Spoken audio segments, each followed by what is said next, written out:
Welcome students. Second year sociology के इस online tutorial में आप सभी का स्वागत है। इससे पहले वाले सेशन में हमने रिसर्च मेथोडोलॉजी क्या है और उसके मेजर स्टेप्स कौन कौन से हैं इसके बारे में अध्ययन किया था। आज की सेशन में हम रिसर्च मेथोडोलॉजी के ही एक मेजर स्टेप हाइपोथेसिस फॉर्मुलेटिंग या प्राकल्पना निर्माण के बारे में अध्ययन करेंगे। प्राकल्पना निर्माण के बारे में हम बात करें उससे पहले हमारे लिए ये जानना ज़रूरी है कि प्राकल्पना क्या है। प्राकल्पना की जब हम बात करते हैं तो प्राकल्पना शब्द से जो अर्थ निकल कर आता है वो है उपकल्पना, पूर्व कल्पना या प्राकल्पना, जिसे इंग्लिश में हम हाइपोथेसिस कहते हैं। हाइपोथेसिस का हिंदी अनुवाद प्राकल्पना है, जो ग्रीक के दो शब्दों से मिलकर बना है। हाइपो दैट मीन्स बिलो और थीसिस मीन्स थ्योरी, विचार या सिद्धांत। इस प्रकार जब हम बात करेंगे तो हाइपोथेसिस का पूरा अर्थ हुआ बिलो थ्योरी या सिद्धांत से नीचे का सिद्धांत या पूर्व कथन। इसका हिंदी रूपांतरण भी यही है। प्राकल्पना से यही निकलता है कि पूर्व कल्पना या सिद्धांत से पूर्व की गई कल्पना। इसे हम इस प्रकार समझ सकते हैं कि जब अनुसंधानकर्ता अपने सिद्धांत निर्माण से पूर्व उस सिद्धांत के बारे में एक कल्पना करता है तो वो कल्पना या विचार प्राकल्पना कहलाता है। जब हम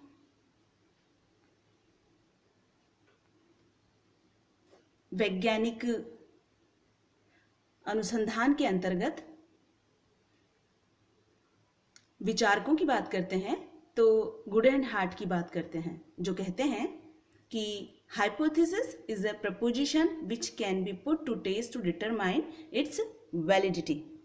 मतलब प्राकल्पना एक ऐसी प्रस्थापना है जिसकी सत्यता को सिद्ध करने के लिए उसकी परीक्षा की जा सकती है।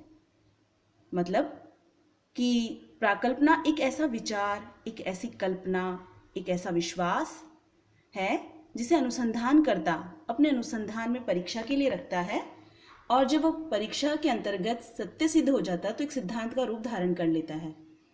और यदि वह सत्य सिद्ध नहीं भी हो पाता तब भी ऐसी स्थिति में वह अनुसंधानकर्ता का मार्गदर्शन करता है और एक उसे नया विचार प्रदान करता है, जो कि आने वाले समय में भी अन्य अनुसंधानकर्ताओं के लिए पथ प्रदर्शन का कार्य करता है। इसी क्रम में हम बात करेंगे बोगार्डस की, जो कहते हैं a hypothesis is a proposition to be tested.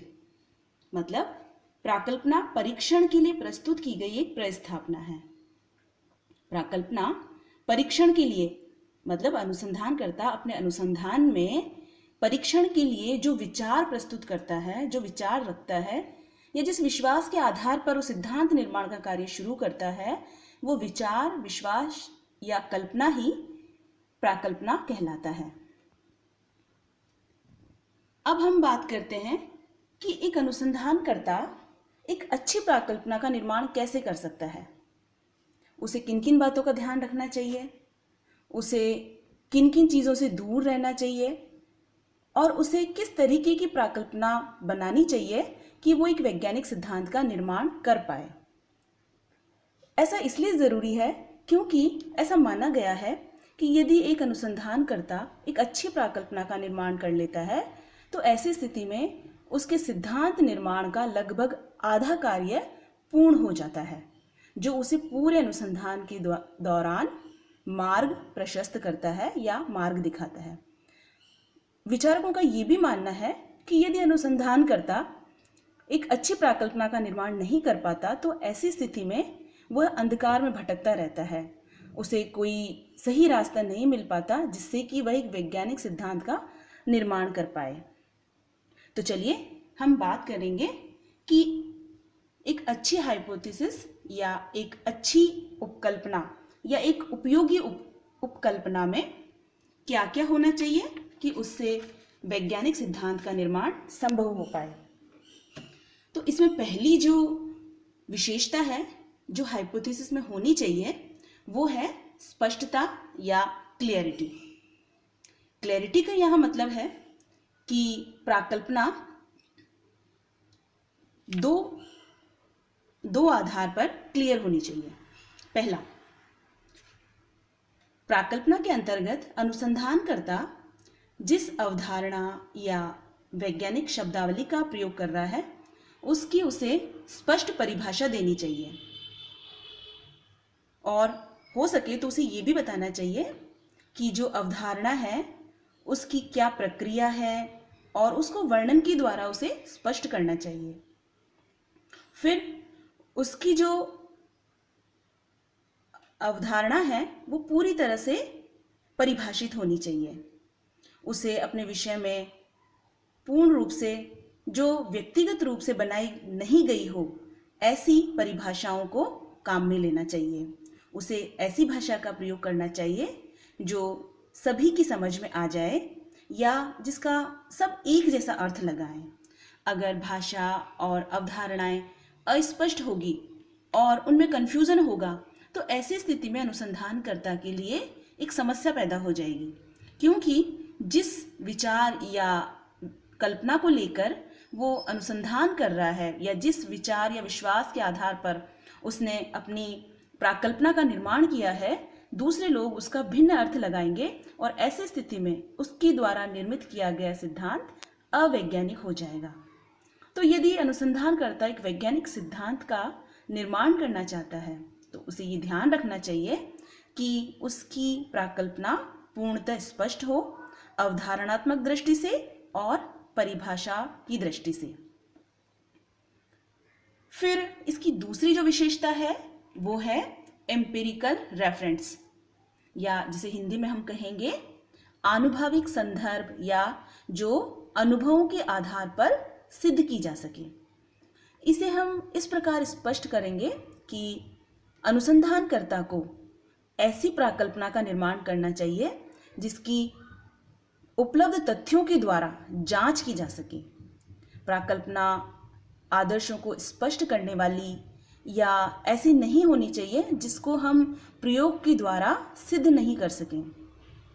प्राकल्पना में उपयोग में लिए गए तथ्य, कारक और जो वेरिएबल्स या चर हैं वो ऐसे होने चाहिए जिनको अनुसंधानकर्ता फील्ड या समाज में या रिसर्च के क्षेत्र में जाकर कलेक्ट कर सके और उनकी विश्वसनीयता या प्रामाणिकता की जांच कर सके। कई बार ऐसा होता है कि अनुसंधानकर्ता अपने अध्ययन में आदर्शों से संबंधित या विचारों से संबंधित या इस तरीके की प्राकल्पनाओं का निर्माण कर लेता है जिनकी आनुभविक आधार पर जांच नहीं हो पाती है। ऐसी स्थिति में प्राकल्पना अव्यवहारिक हो जाती है और उसके आधार पर वैज्ञानिक सिद्धांत का निर्माण संभव नहीं हो पाता। तो अनुसंधानकर्ता को हमेशा ऐसे प्राकल्पनाओं से बचना चाहिए या ऐसी प्राकल्पना के निर्माण से सतर्क रहना चाहिए जिनका कि अध्ययन क्षेत्र में ले जाकर प्रयोग किया जाना संभव ना हो सके। अब हम बात करेंगे प्राकल्पना की तीसरी विशेषता, स्पेसिफिसिटी या विशिष्टता। यह विशिष्टता का मतलब है कि प्राकल्पना पूर्ण रूप से विशिष्ट होनी चाहिए। इसका मतलब कि जो भी प्राकल्पना अनुसंधानकर्ता ने बनाई है वह बहुत सारे कारकों से या बहुत सारे चरों से संबंधित नहीं होनी चाहिए, क्योंकि यदि वो ऐसी प्राकल्पना का निर्माण कर लेता है जो बहुत सारे कारकों से या बहुत सारे चरों से संबंधित है तो ऐसी स्थिति में वह उनके मध्य सहसंबंधों का अध्ययन नहीं कर पाएगा, वह भटक जाएगा और उसके लिए एक वैज्ञानिक निष्कर्ष निकाल पाना संभव नहीं हो पाएगा। तो अनुसंधानकर्ता को ऐसी प्राकल्पना से बचना चाहिए जिसमें अनेक कारक या अनेक वेरिएबल्स संबंधित हो। उसे बहुत बड़ी बड़ी प्राकल्पनाओं का निर्माण नहीं करना चाहिए, बल्कि ऐसी प्राकल्पनाएं जिसमें कम से कम कारक संबंधित हो ताकि उनका वह क्षेत्र में जाकर प्रयोग कर सके और उनके आधार पर वैज्ञानिक निष्कर्ष निकाल सके। यदि हम ये कहें कि एक उपयोगी प्राकल्पना सीमित, विशिष्ट तथा निश्चित पक्ष से संबंधित होनी चाहिए, या वह अध्ययन क्षेत्र से संबंधित ना होकर उसके किसी निश्चित पक्ष या एक ही पक्ष या दो ही पक्ष से संबंधित हो, तो ज़्यादा बेहतर रहेगा। ऐसा होने पर वैज्ञानिक या अनुसंधानकर्ता सरलतापूर्वक या बहुत ही आसानी से संबंधित तथ्यों को एकत्रित कर पाएगा और उनकी जांच कर पाएगा। तो अध्ययनकर्ता को एक उपयोगी प्राकल्पना के तौर पर विशिष्टता का ध्यान रखना चाहिए। फिर हम बात करते हैं उपलब्ध प्रविधियों से संबंधित या related to available techniques. That means जब हम बात करते हैं कि प्राकल्पना एक प्रस्थापना है जो कि बहुत सारे कॉज एंड इफेक्ट रिलेशनशिप को बताती है और जिनका टेस्ट किया जाना बाकी है। ये सारे टेस्ट वैज्ञानिक विधियों के द्वारा ही किए जाने हैं और इन सारे टेस्ट के लिए हमारे पास टूल्स और टेक्निक्स होनी चाहिए। अगर हम ऐसी प्राकल्पना बना लेते हैं जिसके बारे में या जिससे संबंधित टूल्स और टेक्निक्स अभी तक अवेलेबल नहीं है, तो ऐसी स्थिति में अनुसंधानकर्ता के लिए कार्य कठिन हो जाता है। अगर हम ये कहें कि सामाजिक विज्ञानों में ऐसी अनेक जानकारियां और तथ्य हैं या ऐसे डेटा हैं या ऐसी विचारधाराएं हैं जिनको एकत्रित करने और जिनके अध्ययन के लिए प्रविधियां उपलब्ध नहीं है, तो ऐसी स्थिति में यदि प्राकल्पना का निर्माण कर लिया जाता है तो उनकी जांच कर पाना संभव नहीं हो पाता है और ऐसी स्थिति में प्राकल्पना अव्यावहारिक हो जाती है। इस संदर्भ में यदि इस बात का विशेष ध्यान रखा जाए कि जो नए नए अनुसंधान करता है, कम से कम उन अनुसंधानकर्ताओं को इस बात का विशेष ध्यान रखना चाहिए कि उसकी प्राकल्पना ऐसी ना हो जिससे संबंधित टूल्स और टेक्निक्स अभी तक अवेलेबल नहीं हैं। यदि अनुसंधानकर्ता अनुभवी है और उसे अनुसंधान का ज्ञान है, तो ऐसी स्थिति में फिर भी वह इस तरीके की प्राकल्पना का निर्माण करके और नए टूल्स और टेक्निक्स विकसित कर सकता है। किंतु नए अनुसंधानकर्ता को या जो प्रथम बार अध्ययन कर रहा है अनुसंधानकर्ता, उसे इस चीज़ का विशेष ध्यान रखना चाहिए कि उसके द्वारा निर्मित की गई प्राकल्पना पूर्णतः उपलब्ध प्रविधियों और पद्धतियों से संबंधित हो। अब हम बात करेंगे प्राकल्पना के अगली विशेषता के बारे में, जो है सिद्धांत से संबंधित या related to body of theory. इसका अर्थ है कि एक उपयोगी प्राकल्पना वही है जो उस क्षेत्र में बनाए गए पूर्व सिद्धांतों से संबंधित होती है। कई बार ऐसा होता है कि अनुसंधानकर्ता एक भिन्न प्रकार की या जो किसी क्षेत्र से संबंधित नहीं होती या जिस क्षेत्र में अध्ययन बहुत कम हुआ है, ऐसे क्षेत्र से संबंधित प्राकल्पना का निर्माण कर लेता है। या अनुसंधानकर्ता कई बार ऐसी प्राकल्पना का निर्माण कर लेता है जो उसकी रुचि के अनुरूप होते हैं, किंतु उसे ये नहीं पता होता कि वह उनकी जांच किस प्रकार करेगा, उनका प्रयोग किस प्रकार करेगा या उनके आधार पर वैज्ञानिक निष्कर्ष किस प्रकार निकालेगा। तो अनुसंधानकर्ता को इस बात का ध्यान रखना चाहिए कि उसकी प्राकल्पना पूर्व सिद्धांतों से संबंधित हो। अगर वह इस बात का ध्यान नहीं रखेगा कि उसके द्वारा निर्मित की गई प्राकल्पना पूर्व सिद्धांतों से संबंधित नहीं है, तो ऐसी स्थिति में उसके द्वारा बनाई गई प्राकल्पना अनुसंधान के क्षेत्र में अलग थलग पड़ जाएगी और न तो उसे किसी विज्ञान का विकास होगा, न ही उसके अपने ज्ञान में वृद्धि होगी। अतः अनुसंधानकर्ता को इस बात का विशेष ध्यान रखना चाहिए कि इसके द्वारा निर्मित की गई प्राकल्पना विद्यमान तथ्य, सिद्धांत या अध्ययन के क्षेत्रों से संबंधित हो और वह एक व्यवहारिक और उपयोगी प्राकल्पना निर्मित करे जो कि पूर्व सिद्धांतों से संबंधित हो और विज्ञान का विकास कर सके। फिर हम बात करते हैं अनुसंधान में प्राकल्पना की सरलता की। प्राकल्पना की सरलता का मतलब है कि प्राकल्पना अनावश्यक रूप से अधिक कारकों से संबंधित नहीं होनी चाहिए।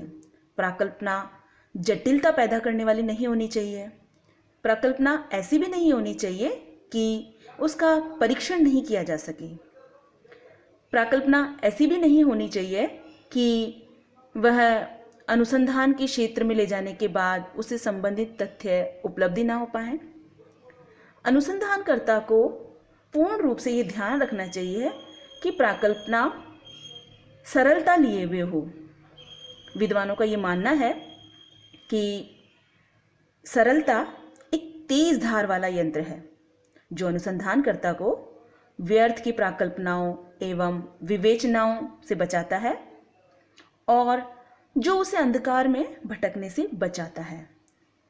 यदि अनुसंधानकर्ता इस बात का ध्यान रखता है कि उसकी प्राकल्पना क्लियर है, उसकी क्षेत्र में ले जाकर प्रयोग किया जा सकता है, उसकी प्राकल्पना विशिष्ट है,